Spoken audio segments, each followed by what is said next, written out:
Hi, my name is Chris, and today we have the Xiaomi electric scooter M365. Now, I bought this almost 2 years ago, back in November 2018. It served me really well. I want to start by saying that if you're on the fence about buying a scooter, this is a great place to start. It's good quality, easy to use, and the one I bought even survived a car crash. Now, I want to preface that I've used this entirely in San Francisco with its hills and its horrible potholes. And overall, I've ridden the scooter over 1,200 kilometers, which is around 761 miles, basically the length of Texas. Now, there are a couple big ticket items I want to go over, so let's get started. All right, let's start with the battery, which is located on the underside of the scooter. Online, it says that this scooter can go 18.6 miles, and let me tell you, I have never gone that far in one charge. That might be true if you're riding in econ mode, but if you're at default max speed, you'll probably only get 11 to 12 miles, and that's on a good day. When I first got this, what I noticed is that for the first 40% of your battery, you'll go really fast at around 15 to 16 miles per hour. But once you hit 50% battery, you can really start to feel it struggle.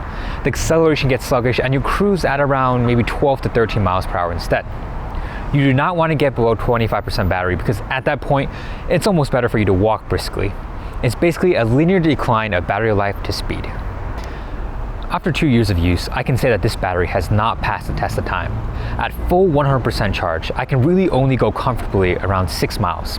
After 5 miles, it slows down so much that I almost just want to get off and walk home because, it just becomes embarrassing. I used to be able to go a few rides without recharging my scooter, and now I have to plug it in every time I get home. Lastly, going up hills has gotten progressively worse over time. I slowed down to basically a brisk walking pace, and on steep hills and some hills on San Francisco, I just push my scooter up. I just push my scooter because it physically won't go up the hill. Okay, next up, wheels.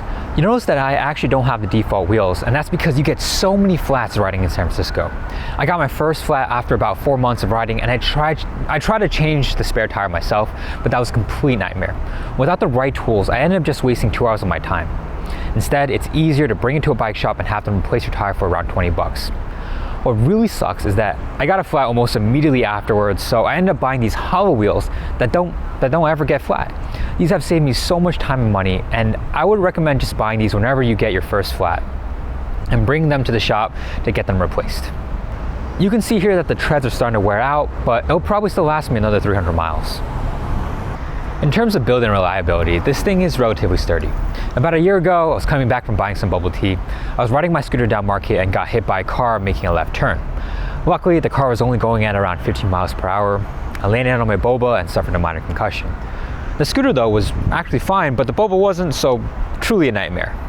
You can see the rubber from the handlebar got rubbed away, and here's some damage, but by and large, it works completely fine.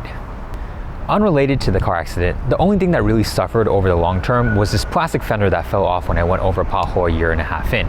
I tried hot glue gunning it back into place, as you can see here, but it doesn't really hold.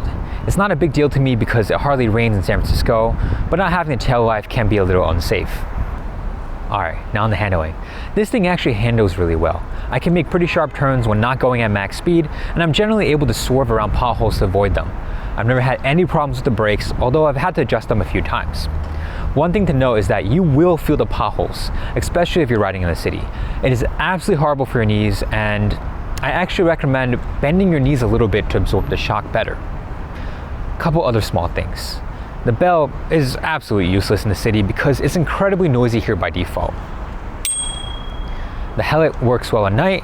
And lastly, this thing is actually quite heavy, coming in at 26.9 pounds. And if you live in an apartment building without an elevator, it will be a giant pain in the butt to carry this up the flights of stairs. It does, however, fold down for easier storage and slightly easier carry. Overall though, I really feel like I've gotten the full value out of the $487 that I paid. I know I've complained a decent amount about the scooter in this video, especially when it comes to the battery life and the wheels, but it has served its purpose and gotten me to and from where I need to go.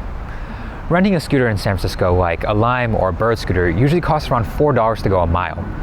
Going to and from work for me is about 2 miles, so it would cost me around $8 to go a full commute. I go to work about 200 days of the year, so 200 times 8 is $1,600 a year. I do feel like I definitely have saved money by buying my own scooter. For the 2 years I've had this, I would have to give this an overall rating of 8 out of 10. It serves its purpose well. Good handling, great build, and decent reliability. I deducted 2 points because of the degrading battery life, which to me is probably one of the more important parts of the scooter. I would still recommend buying this for people who are looking for their first, and I've seen sales where it's gone down to 350 bucks, so if you're on the fence, wait for the price to drop a little bit. That's all for this review. I hope you guys enjoyed it, and I'll catch you for the next one.